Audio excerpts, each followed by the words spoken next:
அனைவருக்கும் வணக்கம். Welcome to our channel பொற்காலம்.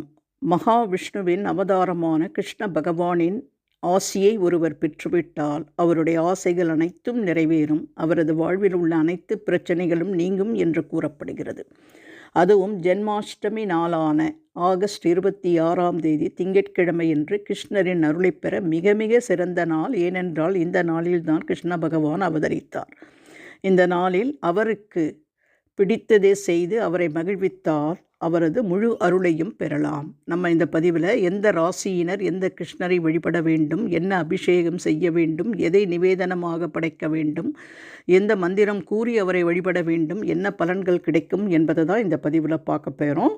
வாங்க நம்ம வீடியோக்குள்ளே போகலாம். ஆகஸ்ட் 26ஆம் தேதி திங்கட்கிழமையன்று மாலை 6:30 மணிக்கு மேல் எந்த நேரத்தில் வேண்டுமானாலும் இந்த வழிபாட்டை மேற்கொள்ளலாம்.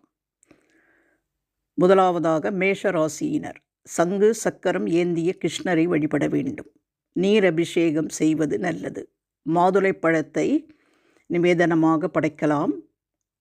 கூற வேண்டிய மந்திரம் ஓம் நமோ பகவதே வாசுதேவாயா என்ற மந்திரத்தை 11 முறை உச்சரிக்க வேண்டும். எல்லா முயற்சிகளிலும் வெற்றி கிடைக்கும். இரண்டாவது ரிஷபம் பசுவுடன் கூடிய கிருஷ்ணரை வழிபட வேண்டும். பஞ்சாமிர்தத்தால் அபிஷேகம் செய்ய வேண்டும். ரசகுல்லா, பேடா போன்ற பால் பலகாரங்களை படைக்கலாம். ஓம் ஸ்ரீ ராதா கிருஷ்ணா சரணமாம் என்ற மந்திரத்தை 11 முறை உச்சரித்து வணங்க வேண்டும். உங்கள் விருப்பங்கள் அனைத்தும் நிறைவேறும். மூன்றாவது மிதுனம் ராதையுடன் கூடிய கிருஷ்ணரை வழிபட வேண்டும்.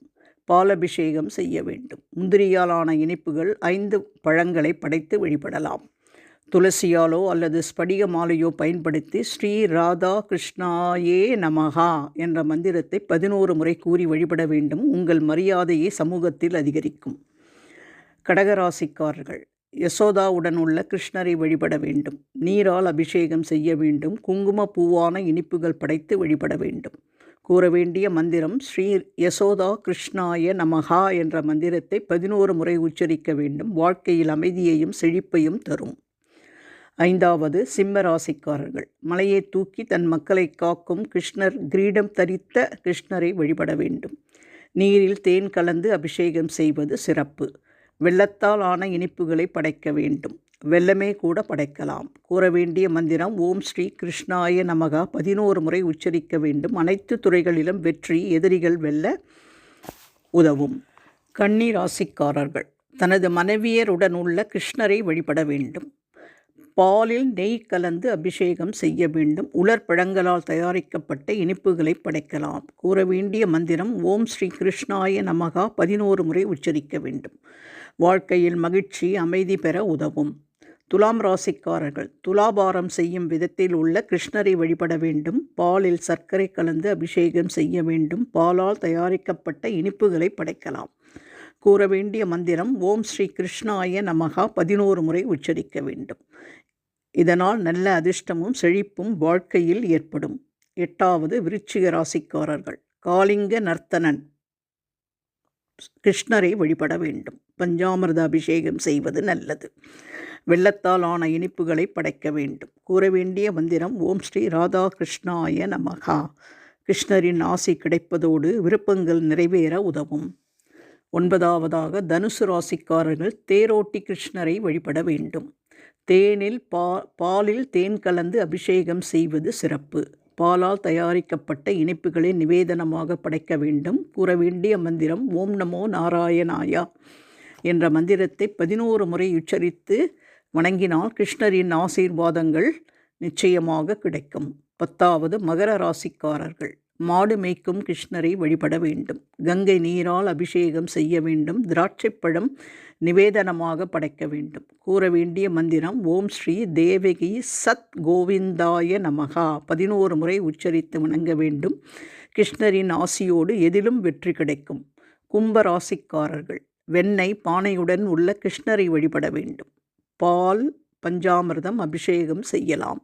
பாலால் தயாரிக்கப்பட்ட சிகப்பு நிற இனிப்புகளை படைக்க வேண்டும். கூற வேண்டிய மந்திரம் ஓம் நமோ பகவதே வாசுதேவாயா என்ற மந்திரத்தை 11 முறை உச்சரித்து வணங்க வேண்டும். கிருஷ்ணரின் பரிபூர்ண அருள் கிடைக்கும். 12வது ராசியினர் மீனம் கீதா உபதேசம் செய்யும் கிருஷ்ணரை வழிபட வேண்டும். பஞ்சாமிர்த அபிஷேகம் செய்ய வேண்டும். பாலால் தயாரிக்கப்பட்ட இனிப்புகளை படைக்கலாம். கூற வேண்டிய மந்திரம் ஓம் தேவகி சத் கோவிந்தாய நமகா என்ற மந்திரத்தை 11 முறை உச்சரிக்க வேண்டும். வாழ்க்கையில் மகிழ்ச்சி அமைதி நிச்சயமாக கிடைக்கும்.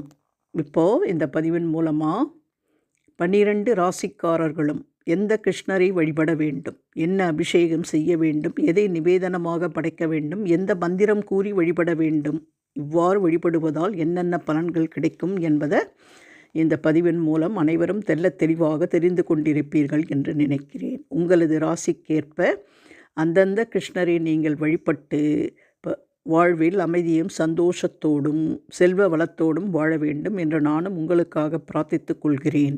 நன்றி, வணக்கம்.